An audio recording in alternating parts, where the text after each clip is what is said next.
नमस्कार दोस्तों, R K study 94 YouTube channel पर आप सभी का एक बार फिर से स्वागत है।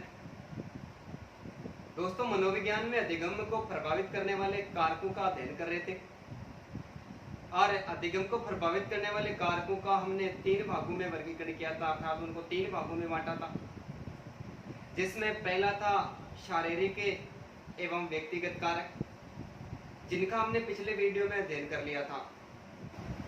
आज हम अध्ययन करने वाले हैं अधिगम को प्रभावित करने वाले मनोवैज्ञानिक कारक। मनोवैज्ञानिक कारकों की बात करें तो अधिगम को प्रभावित करने वाला पहला जो मनोवैज्ञानिक कारक है वो है बुद्धि, इंटेलिजेंसी। दूसरा है अवधान एवं रुचि, अटेंशन एवं इंटरेस्ट। तीसरा अभिरुचि, अभिक्षमता या फिर अभियोग्यता, एप्टीट्यूड। और चौथा है आत्म अभिप्रेरणा, सेल्फ मोटिवेशन। और पांचवा सीखने की इच्छा शक्ति, विल पावर ऑफ लर्निंग। तो अधिगम को प्रभावित करने वाले जो मनोवैज्ञानिक कारक है और मनोवैज्ञानिक कारक के 5 माने गए, जिसमें पहला है बुद्धि, दूसरा अवधान एवं रुचि, तीसरा अभिरुचि, अभिक्षमता, अभियोग्यता, चौथा है आत्म अभिप्रेरणा और पांचवा है सीखने की इच्छा शक्ति।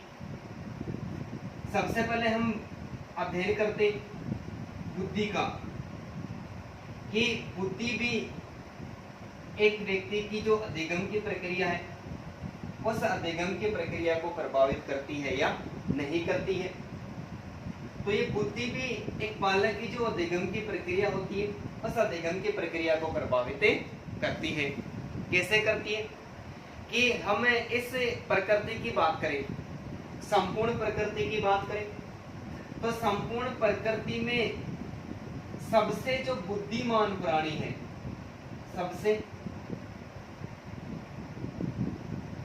बुद्धिमान जो प्राणी है, सबसे बुद्धिमान प्राणी कौन है? मानव है। यानी प्रकृति पर जितने भी प्राणी है उन सारे प्राणियों में सबसे बुद्धिमान है जो प्राणी है वो कौन है? वो मानव है।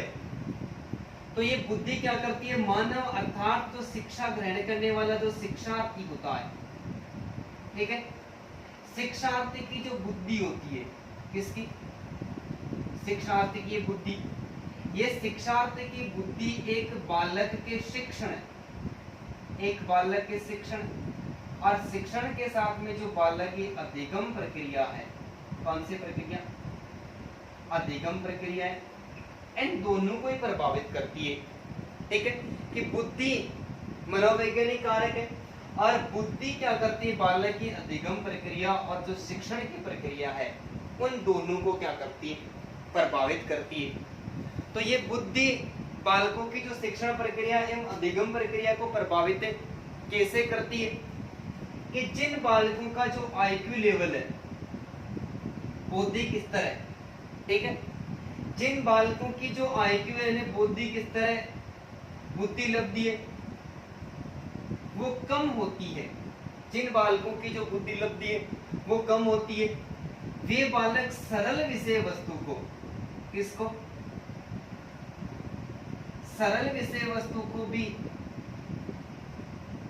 सरल विषय वस्तु को भी देरी से सीखते। क्या करते? सीखने में अधिक समय लगाते हैं और अधिक समय लगाने के बाद में वो सीख भी लेते, लेकिन सीखा हुआ जो ज्ञान है वो थोड़े दिनों बाद में भी वापस से भूल जाते हैं। कि बुद्धि अधिगम की प्रक्रिया को प्रभावित करती है। जिन बालकों की बुद्धि लब्धि आईक्यू स्तर है वो कम होता है, वे सरल विषय वस्तु को भी यदि सीखते हैं तो सीखने में बहुत ज्यादा समय लेते, देरी से सीखते हैं और देरी से सीखने के बाद में भी थोड़े दिनों के बाद में वापस क्या कर जाते हैं? भूल जाते हैं। लेकिन जिन बालकों का जो आईक्यू लेवल है वो अधिक होता है, बुद्धि लब्धि क्या होती है? अधिक होती है, और जिन बालकों की बुद्धि लब्धि अधिक होती है वे क्या करते हैं? वे कठिन विषय वस्तु को भी, किसको? कठिन विषय वस्तु को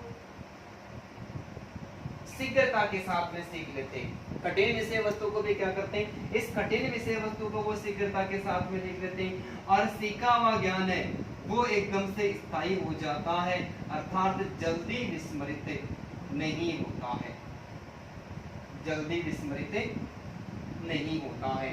तो इस आधार पर बालकों की एक श्रेणी है, लेकिन बुद्धि भी क्या करती है, अधिगम की प्रक्रिया को पूरी तरह से प्रभावित करती है। तो अधिगम की प्रक्रिया को प्रभावित करने वाला जो पहला मनोवैज्ञानिक कारक है वो क्या माना गया, बुद्धि माना गया। और इस पृथ्वी पर प्रकृति में जितने भी प्राणी हैं उन सारे प्राणियों की बात करें तो सारे प्राणियों में एक मानव ही ऐसा प्राणी है जो सर्वाधिक बुद्धिमान माना जाता है।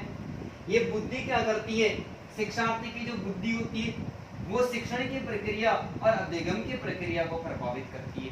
क्या करती है, शिक्षण की प्रक्रिया को प्रभावित करती है और अधिगम की प्रक्रिया को भी प्रभावित करती है। कैसे करती है कि जिन बालकों की बुद्धि लब्धि कम होती है, कमजोर होती है, ठीक है, आईक्यू लेवल उनका निम्न होता है, वे सरल विषय वस्तु को काफी दिनों के बाद में सीखते हैं, यानी देरी से सीखते हैं, और देरी से सीखने के बाद में भी थोड़े समय में उसको वापस भूल जाते हैं। लेकिन जिन बालकों की बुद्धि लब्धि है वो अधिक होती है, आईक्यू स्तर निम्न स्तर के बालकों से कई गुना अधिक होता है, ऐसे बालक कठिन विषय वस्तु को शीघ्रता के साथ में सीख लेते हैं और सीखा हुआ जो ज्ञान है वो जल्दी विस्मृत नहीं होता है। तो ये बुद्धि भी क्या करती है, अधिगम की प्रक्रिया को प्रभावित करती है। और ये कौन सा कारक माना गया है, ये सीखने का मनोवैज्ञानिक कारक माना गया है।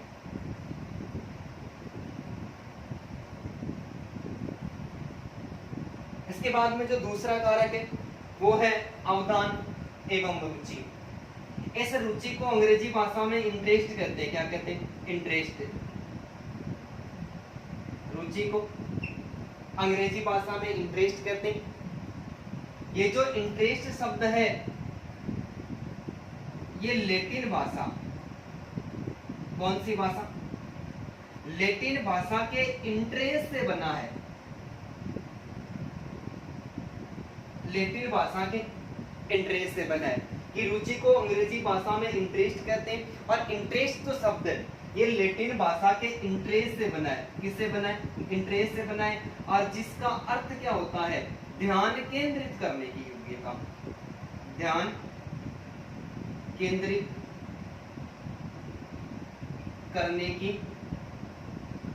योग्यता, ध्यान केंद्रित करने की योग्यता। रुचि को अंग्रेजी भाषा में इंटरेस्ट कहते हैं। इंटरेस्ट शब्द लैटिन भाषा के इंटरेस्ट से बना है जिसका शाब्दिक अर्थ होता है ध्यान केंद्रित करने की योग्यता। अवधान को अंग्रेजी भाषा में अटेंशन कहते हैं और इसका भी अर्थ होता है ध्यान केंद्रित करने की योग्यता। इसका मतलब अवधान एवं रुचि इन दोनों का शाब्दिक अर्थ क्या होता है, ध्यान केंद्रित करने की योग्यता। अर्थात हम ऐसा कह सकते हैं कि अवधान रुचि पर आधारित होता है और रुचि किस पर आधारित होती है, अवधान पर आधारित होती है। अवधान एवं रुचि को एक ही सिक्के के दो पहलू माने जाते हैं। एक ही सिक्के के दो पहलू माने जाते हैं, एक तरफ अवधान होता है और एक तरफ रुचि होती है। दोनों का शाब्दिक अर्थ क्या होता है, ध्यान केंद्रित करने की योग्यता होता है। तो किसी व्यक्ति, वस्तु या फिर घटना के प्रति एक व्यक्ति की ध्यान केंद्रित करने की जो योग्यता होती है उसे क्या कहते हैं, उसे रुचि कहते हैं या फिर अवधान कहते हैं। रुचि के संबंध में जो परिभाषा दी है वो गिलफोर्ड ने दी है। किसने दी है, गिलफोर्ड के द्वारा परिभाषित किया गया। गिलफोर्ड कहता है कि रुचि किसी भी व्यक्ति, वस्तु या घटना के प्रति ध्यान केंद्रित करने, घटना के प्रति ध्यान केंद्रित करने उसके द्वारा आकर्षित करने, पसंद करने, आकर्षित करने, पसंद करने तथा संतुष्टि प्रदान करने की प्रक्रिया है। संतुष्टि प्रदान करने की प्रक्रिया है। गिलफोर्ड इस बात को स्वीकार करता है कि रुचि किसी व्यक्ति वस्तु या फिर किसी घटना के प्रति ध्यान केंद्रित करने, या फिर कोई व्यक्ति है सामने वाला, कोई वस्तु है या फिर कोई घटना है, वो हमें आकर्षित करती है या फिर पसंद करती है या फिर संतुष्टि प्रदान करने की प्रक्रिया क्या कहलाती है? रुचि कहलाती है। कि कक्षा कक्ष में देखा जाता है कि कुछ बालक, जो जितने भी जो बालक होते हैं, उन सारे बालकों की अलग अलग विषय वस्तु में अलग अलग रुचि होती है। किसी को हिंदी ज्यादा पसंद होती है तो वो हिंदी को ज्यादा पढ़ता है, किसी को मनोविज्ञान पसंद होती है तो वो मनोविज्ञान को अधिक पढ़ता है, या फिर किसी बालक को अन्य कोई विषय पसंद होता है तो जिस बालक को जो विषय अधिक पसंद होता है, जिसके प्रति आकर्षक अधिक होता है और जिस विषय वस्तु के प्रति ध्यान केंद्रित अधिक होता है, बालक उस विषय वस्तु को उतना ही अधिक पढ़ेगा। तो अर्थात ऐसा कह सकते हैं कि रुचि भी क्या करती है? ये रुचि भी एक बालक की जो योग्यता होती है, अधिगम की प्रक्रिया होती है, उसको प्रभावित करती है। कि जिन बालकों की विषय वस्तु के प्रति रुचि नहीं होती है, जिन बालकों की विषय वस्तु के प्रति रुचि नहीं होती है, ऐसे बालक विषय वस्तु को पढ़ना ही छोड़ देते हैं या फिर बीच में छोड़ देते हैं। उन बालकों को पढ़ने का दोबारा यदि अवसर दे भी दिया जाए तो भी वो बालक उस विषय वस्तु को नहीं पढ़ पाते। लेकिन जिन बालकों की जिन बालकों की विषय वस्तु के अंतर्गत रुचि अधिक होती है, वो क्या करते हैं? वो कठिन विषय वस्तु को भी सरलता के साथ में याद कर लेते हैं। और इसका मतलब अवधान एवं रुचि क्या करते हैं? अवधान एवं रुचि भी एक बालक की जो अधिगम की प्रक्रिया होती है, उस अधिगम की प्रक्रिया को प्रभावित करती है। एक बार फिर से बात करते हैं। अवधान एवं रुचि, अवधान को अंग्रेजी भाषा में अटेंशन कहते हैं और रुचि को अंग्रेजी भाषा में इंटरेस्ट कहते हैं। ये इंटरेस्ट शब्द लैटिन भाषा के इंटरेस्ट से बना है, जिसका शाब्दिक अर्थ होता है ध्यान केंद्रित करने की योग्यता।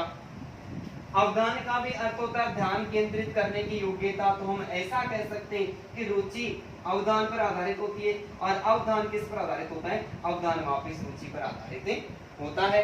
अर्थात अवधान एवं रुचि एक ही सिक्के के दो पहलू माने जाते हैं।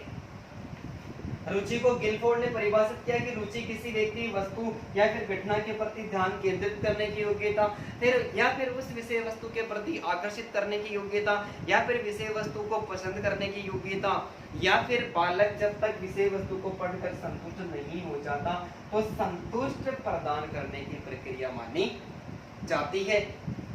इस आधार पर हम ऐसा कह सकते हैं कि रुचि भी बालक की अधिगम की योग्यता को प्रभावित करती है। कि जिन बालकों की जो रुचि है वो विषय वस्तु में नहीं होती है, वे बालक उस विषय वस्तु को नहीं पढ़ते हैं, अर्थात पढ़ने भी लग जाते हैं तो उनको बीच में छोड़ देते हैं। दोबारा अवसर भी दे दिया जाता है उन बालकों को, तो भी उसमें अपनी रुचि वो जागृत नहीं कर सकते, उस विषय वस्तु का ज्ञान नहीं प्राप्त कर सकते। लेकिन जिन बालकों की किसी भी विषय वस्तु में पढ़ने की यदि रुचि है तो वो चाहे सरल हो या फिर कठिन हो, वो शीघ्रता के साथ में क्या कर लेते हैं? उस विषय वस्तु का अध्ययन कर लेते हैं। तो एक बार आप स्क्रीनशॉट ले लें इसका।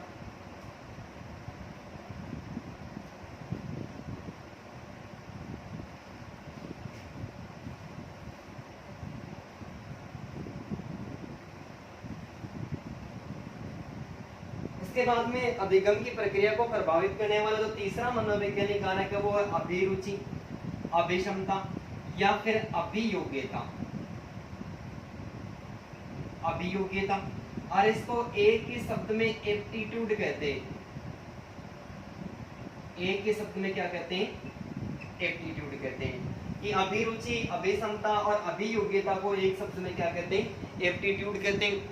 ये अभिरुचि होती है। इस अभिरुचि के अनुसार हमें ऐसे संसार में हमने ऐसा देखा है क्या कि इस संसार के जितने भी व्यक्ति वो सारे के सारे मनोवैज्ञानिक है?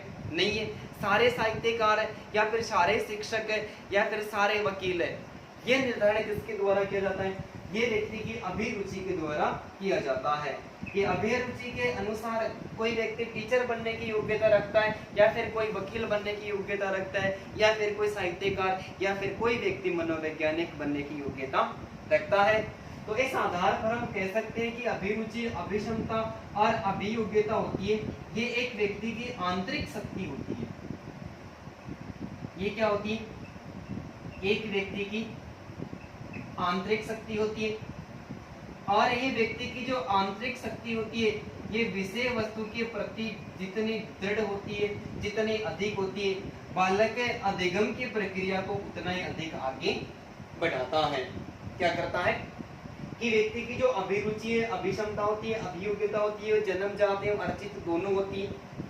अभिरुचि, अभिक्षमता और अभियोग्यता के अनुसार कोई व्यक्ति टीचर बनना चाहता है, कोई वकील बनना चाहता है, कोई मनोवैज्ञानिक बनना चाहता है, कोई कवि, लेखक या फिर साहित्यकार बनना चाहता है। तो इस आधार पर कह सकते हैं कि जो अभिरुचि होती है, ये एक व्यक्ति की आंतरिक शक्ति होती है, एक स्वयं की शक्ति होती है, ठीक है। और विषय वस्तु के प्रति उसकी अभियोग्यता, अभिक्षमता और अभिरुचि कितनी है, ठीक है।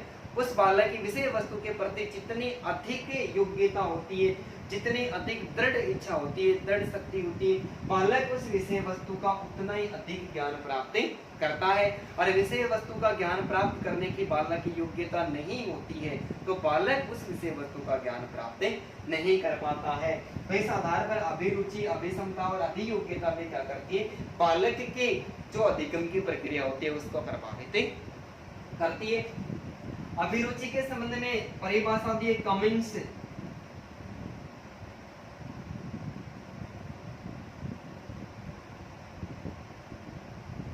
कमिंस एवं गेरी ने, कमिंस एवं गेरी ने 1978 ईस्वी में परिभाषित किया किसको? अभियोग्यता को। और गेरी और कमिंस ने प्रयोगात्मक अध्ययन के आधार पर प्रयोग किया, अभियोग्यता, अभिक्षमता पर प्रयोग किया, और प्रयोग करने के बाद में इस परिभाषा को प्रदर्शित किया, या फिर निष्कर्ष निकाला कि कोई भी बालक किसी भी विषय वस्तु का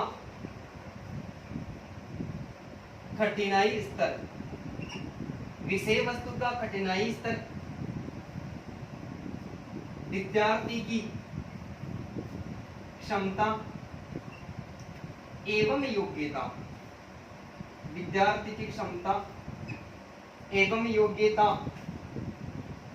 से अधिक होता है, योग्यता से अधिक होता है, तो ऐसे विषय को बालक रटकर सीखता है, ऐसे विषय को बालक रटकर सीखता है और जल्दी भूल जाता है, रटकर सीखता है और जल्दी भूल जाता है। तो अभियोग्यता को परिभाषित किसके द्वारा किया गया? कमिंस एवं गेरी के द्वारा 1978 ईस्वी में परिभाषित किया, और परिभाषित करके कहा कि विषय का जो कठिनाई स्तर है, कि जो विषय वस्तु जितनी अधिक कठिन होती है, और उस कठिन विषय वस्तु को प्राप्त करने की या फिर उसकी अधिगम प्रक्रिया को याद करने की क्षमता या फिर योग्यता उस बालक की नहीं होती है, तो विषय का कठिनाई स्तर बालक की जो विद्यार्थी की क्षमता या फिर योग्यता से अधिक होता है। ऐसे विषय को बालक क्या करता है? रटकर सीखता है, और रटकर सीखा हुआ ज्ञान है वो थोड़े समय बाद में क्या हो जाता है? विस्मृत हो जाता है, और बालक उस ज्ञान को भूल जाता है, भूल रहा है। इसका मतलब है ये जो अभिरुचि है, अभिक्षमता है और अभियोग्यता है, ये भी बालक की अधिगम प्रक्रिया को क्या कर रही है? प्रभावित कर रही है। तो एक बार फिर से बात करते हैं कि अधिगम की प्रक्रिया को प्रभावित करने वाला तीसरा जो मनोवैज्ञानिक कारक है वो है अभिरुचि, अभिक्षमता या फिर अभियोग्यता। एक शब्द में क्या कहते हैं? एक शब्द में इसको एप्टीट्यूड के नाम से जाना जाता है। अभिक्षमता एक व्यक्ति की जो आंतरिक शक्ति होती है, इसलिए ये जन्मजात और अर्जित दोनों होती है। अभिक्षमता के अनुसार कोई व्यक्ति टीचर बनने की योग्यता रखता है, कोई मनोवैज्ञानिक बनने की योग्यता रखता है, कोई कवि, साहित्यकार या फिर कोई लेखक बनने की योग्यता रखता है। अभिक्षमता एक व्यक्ति की, एक बालक की, एक विद्यार्थी की आंतरिक शक्ति होती है और विषय वस्तु के प्रति एक व्यक्ति की योग्यता जितनी अधिक होती है वो बालक उतना ही अधिक ज्ञान प्राप्त करता है। और जिस बालक की विषय वस्तु के प्रति जो योग्यता होती है, क्षमता होती है, वो कम होती है, वो विषय वस्तु का कम ज्ञान प्राप्त करता है।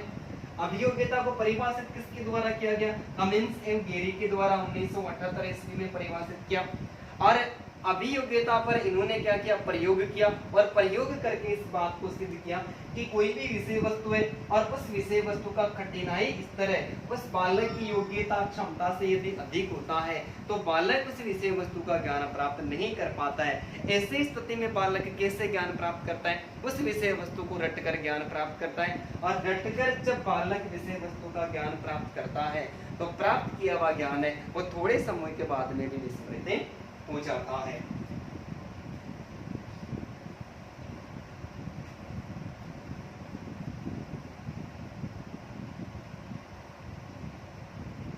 ठीक है। इसके बाद में अधिगम की प्रक्रिया को प्रभावित करने वाला चौथा कारण है आत्म अभिप्रेरणा, सेल्फ मोटिवेशन।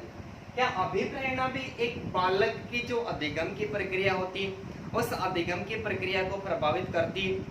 बिल्कुल करती। ये अभिप्रेरणा एक बालक का जो बौद्धिक स्तर है, अभिप्रेरणा बालक का बौद्धिक स्तर एवं बालक की जो सृजनात्मक प्रक्रिया है, निर्माण करने की योग्यता, इन दोनों को प्रभावित करती है। अभिप्रेरणा क्या करती है? बालक की बुद्धि लब्धि यानी बौद्धिक स्तर, अर्थात बालक अपने मुख्य मार्ग से हटकर किसी अन्य विषय वस्तु की रचना करना चाहता है, किसी अन्य विषय वस्तु का ज्ञान प्राप्त करना चाहता है या फिर अन्य किसी परिस्थिति का निर्माण करना चाहता है, सर्जन करना चाहता है। अभिप्रेरणा क्या करती है? उस बालक की बुद्धि लब्धि अर्थात बौद्धिक स्तर और सृजनात्मक जो प्रक्रिया होती है उसको भी पूरी तरह से प्रभावित करती है। कैसे करती है? कि कुछ बालक हीन भावना से ग्रस्त रहते हैं। कैसे रहते हैं? हीन भावना से ग्रस्त। कुछ बालक हीन भावना से ग्रस्त रहते हैं या फिर कुछ बालक ऐसे होते हैं जो पारिवारिक कुंठा या संघर्ष से ग्रस्त रहते हैं। किससे? पारिवारिक कुंठा या फिर संघर्ष से ग्रस्त रहते हैं। या फिर कुछ बालक ऐसे होते हैं जो अपने जो समूह के जो बालक होते उन बालकों से जो IQ लेवल होता है, बुद्धि लब्धि होती है, वो क्या होती है? कम होती है। और जिन बालकों की अपने समूह के बालकों से बुद्धि लब्धि कम होती है या फिर निम्न स्तर की होती है तो भी क्या होता है?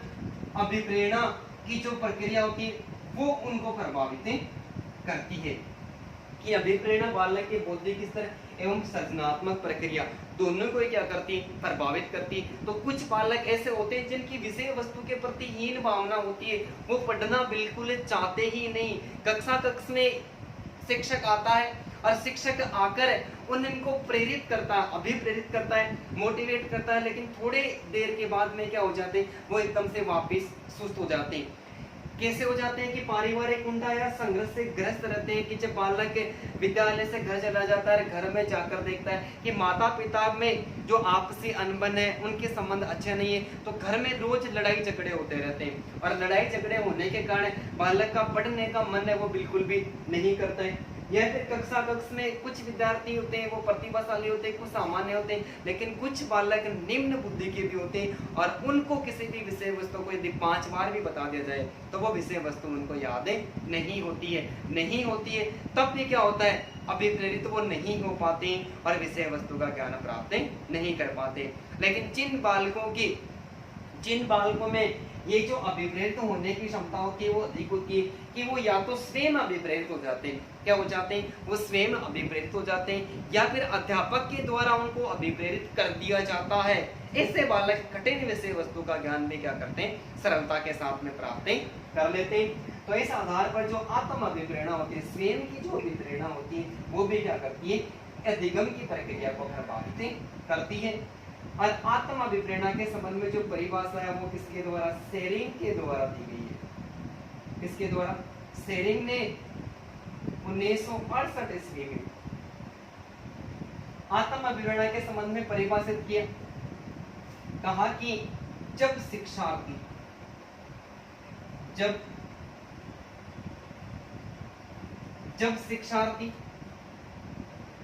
तनाव एवं चिंता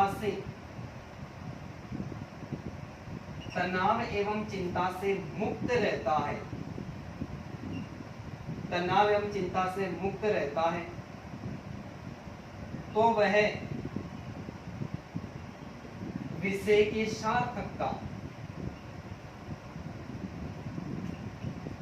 सार्थकता को पहचानने का प्रयास करता है, विषय की सार्थकता को पहचानने का प्रयास करता है और शीघ्रता से सीखता है। तो आत्म अभिप्रेरणा के संबंध में सेरिंग ने परिभाषित किया 1968 ईस्वी में और कहा कि जब शिक्षार्थी तनाव एवं चिंता से मुक्त रहता है, किससे मुक्त रहता है, तनाव और चिंता से, कोई चिंता नहीं है, कितना याद होना है, जितना होता है वो होता रहेगा या फिर हो जाएगा, न मानसिक कोई तनाव रहता है, मानसिक रूप से भी ग्रस्त नहीं रहता है और चिंता एवं तनाव दोनों से मुक्त रहता है। ऐसा बालक विषय वस्तु की सार्थकता यानी विषय वस्तु का अर्थ समझने की कोशिश करता है, अर्थ के साथ में उस विषय वस्तु को समझता है और जिस विषय वस्तु को यदि हम अर्थ ग्रहण करके उसके बाद में सीखने की कोशिश करते हैं उसको अपने जीवन काल में कभी भी भूले नहीं कर पाते। तो विषय की सार्थकता को पहचानने का प्रयास करता है, यदि विषय वस्तु को अर्थ के साथ में सीखता है तो वो शीघ्रता के साथ में अध्ययन कर लेता है। यहाँ पर बालक स्वयं ही अभिप्रेरित हुआ है और स्वयं अभिप्रेरित होकर उसने क्या किया, उस विषय वस्तु का ज्ञान प्राप्त किया है। तो इस आधार पर अभिप्रेरणा भी क्या करती है, अभिप्रेरणा भी बालक की जो अधिगम की क्षमता होती है उसको प्रभावित करती है। आप एक बार इसका भी स्क्रीनशॉट ले लें।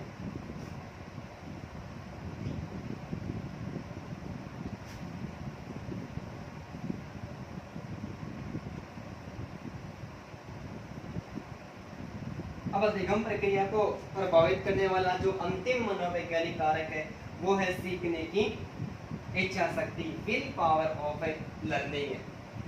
किसी भी विषय वस्तु को यदि हम सीखते हैं, सीखने के लिए इच्छा शक्ति का होना अनिवार्य माना जाता है। क्या माना जाता है, इच्छा शक्ति का होना अनिवार्य माना जाता है। यदि बालक की जो सीखने की इच्छा शक्ति है और वो इच्छा शक्ति यदि दृढ़ नहीं है, बालक के सामने कोई कठिन समस्या आती है, क्या आती, कठिन समस्या आती है, बालक के सामने कोई कठिन समस्या आती है और कठिन समस्या का हल करने के लिए किसकी आवश्यकता होती है, कठिन समस्या का हल करने के लिए दृढ़ इच्छा शक्ति का होना अनिवार्य माना जाता है। यदि कठिन समस्या का हल करने के लिए बालक की जो इच्छा शक्ति है वो दृढ़ नहीं है, अर्थात विषय वस्तु का ज्ञान प्राप्त करने के लिए भी बालक की जो इच्छा शक्ति है वो दृढ़ नहीं है, तो बालक उस विषय वस्तु का ज्ञान प्राप्त नहीं कर पाएगा।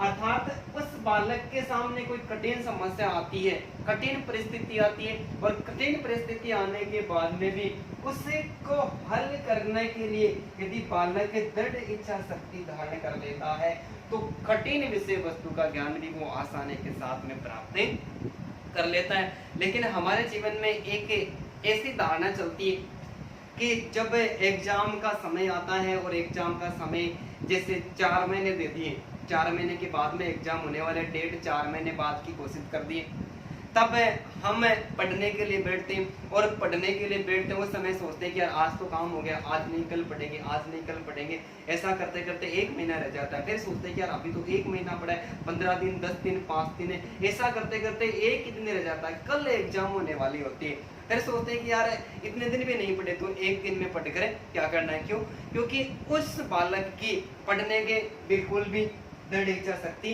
नहीं थी। यदि बालक दृढ़ इच्छा शक्ति धारण कर लेता कि इस बार मेरी रिट पार हो जानी चाहिए, जैसे तैसे करके मेरा रिट में एक बार सिलेक्शन हो जाना चाहिए, इस प्रकार की यदि बालक दृढ़ इच्छा शक्ति कर लेता है तो दुनिया की कोई भी ताकत उस बालक को रिट की एग्जाम पास करने के लिए बिल्कुल भी नहीं रोक पाती है। क्योंकि जब बालक दृढ़ इच्छा शक्ति करके उस विषय वस्तु को पढ़ने की कोशिश करता है तो विषय वस्तु चाहे जितनी भी कठिन हो, बालक की रुचि उस विषय वस्तु में अपने आप जागृत हो जाती है, बालक अपने आप मोटिवेट हो जाता है और वह सफलता को प्राप्त कर लेता है। तो सीखने की जो विषय वस्तु को सीखने की इच्छा शक्ति होती है, ये इच्छा शक्ति भी विषय वस्तु को सीखने के लिए अनिवार्य मानी जाती है। तो विषय वस्तु को सीखने में यदि बालक की इच्छा शक्ति है तो विषय वस्तु का जल्दी ज्ञान प्राप्त कर लेता है, और सीखने की यदि इच्छा शक्ति नहीं है तो बालक विषय वस्तु का ज्ञान जल्दी प्राप्त नहीं कर पाता है। प्रश्न कैसे पूछे जाएंगे, इनके बारे में हमने पहले जो एग्जाम में प्रश्न पूछे गए थे उनका पिछले वीडियो में जिक्र कर लिया है कि हमें यदि कोई प्रश्न पूछेगा तो ऐसा प्रश्न पूछेगा कि निम्न में से अधिगम की प्रक्रिया को प्रभावित करने वाला कौन सा मनोवैज्ञानिक कारक है। तो बुद्धि, अवधान, रुचि, अभिरुचि, अभिक्षमता या फिर अभियोग्यता, आत्मप्रेरणा, सीखने की इच्छा शक्ति, जो मनोविज्ञान से संबंधित कारक है, इसमें से जिज्ञासा या उपलब्धि कुछ भी दे सकता है और कुछ भी देकर हमें प्रश्न पूछ सकता है कि निम्न में से अधिगम की प्रक्रिया को प्रभावित करने वाला मनोवैज्ञानिक कारक कौन सा है या फिर कौन सा नहीं है। ठीक है, धन्यवाद दोस्तों।